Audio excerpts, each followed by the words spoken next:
kulendi.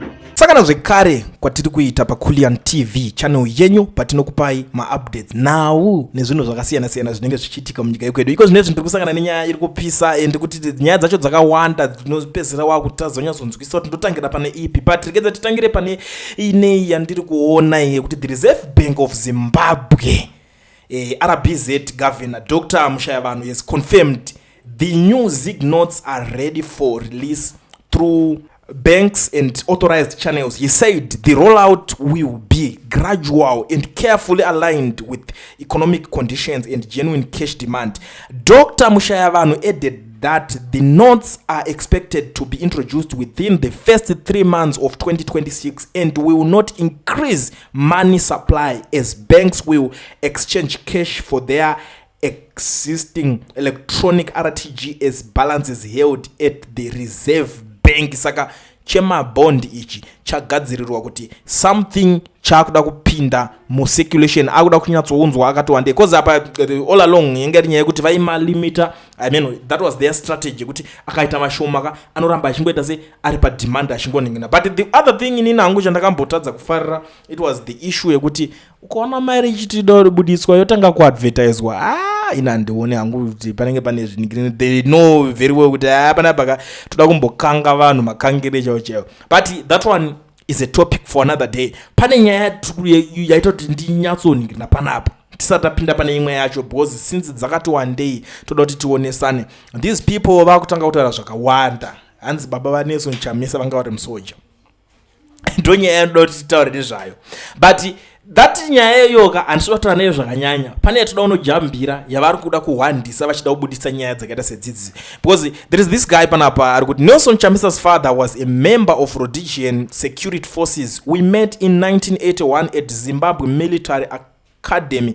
During the integration period, ZANLA would bring its selected number of forces, the same with ZIPRA and same with the Rhodesian forces. The mixed force trained to be commissioned officers at Military Academy. That is where and when I trained with Chamisa's father. He was just called Chamisa, and little did we know that one day his son would be leader of opposition. After training, I was posted to Inkomo Barracks, my first battalion commander as Brigadier Maketa, who had previously served as our senior commander in Wedza. Right.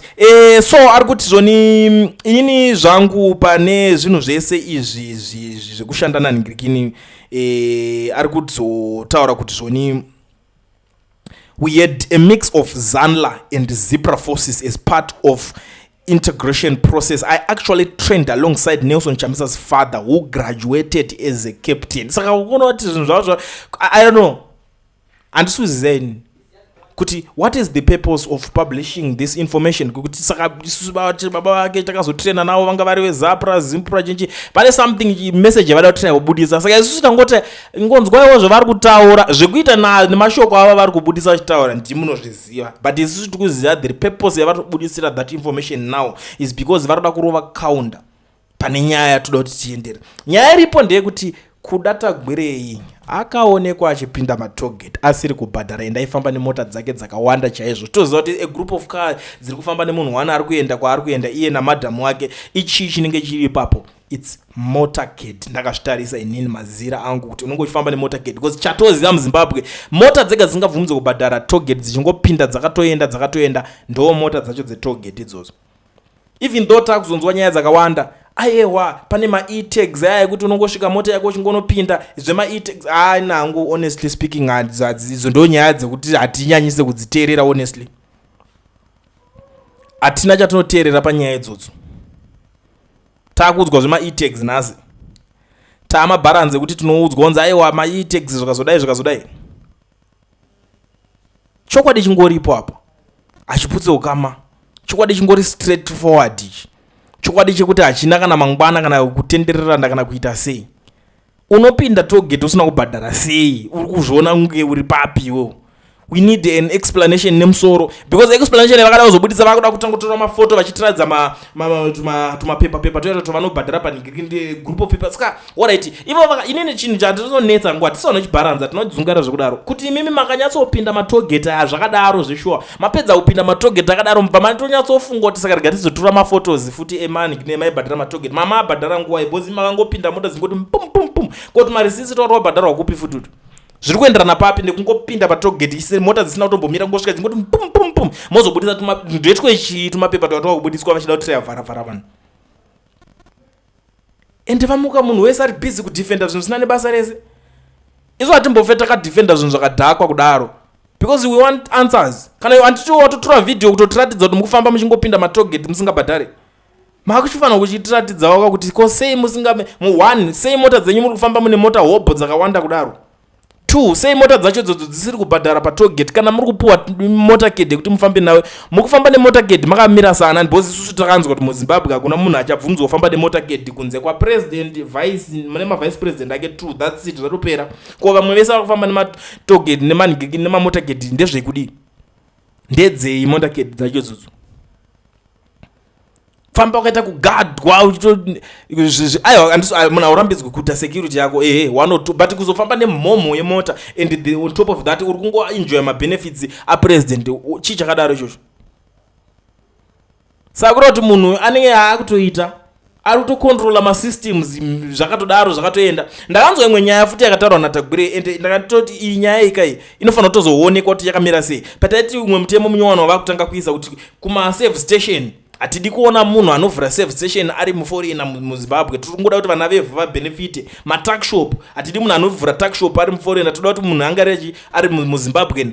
Vakati mababa shop zvakawanda, masaloon, zvese zvakataura nditi hanzi tiri kungoda kuti vange vari vana vevhu vari kuita. Kana uchinge wanga uri kutoita business iroro, gara watotengesa mashares kune muZimbabwe kuti ange ane mashares akawanda.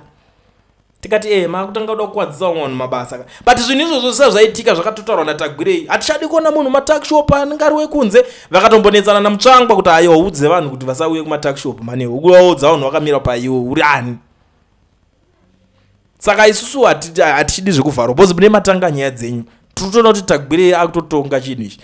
I think Mdarageza was making a lot of sense panyaya dzaTagwirei honestly, because wonaka one wakambotanga wataura kuti toda kuona matakshop, hatichadi kuona munhu vekunze chichita, katoona nyaya yacho yakutopasiswa yakutoitika.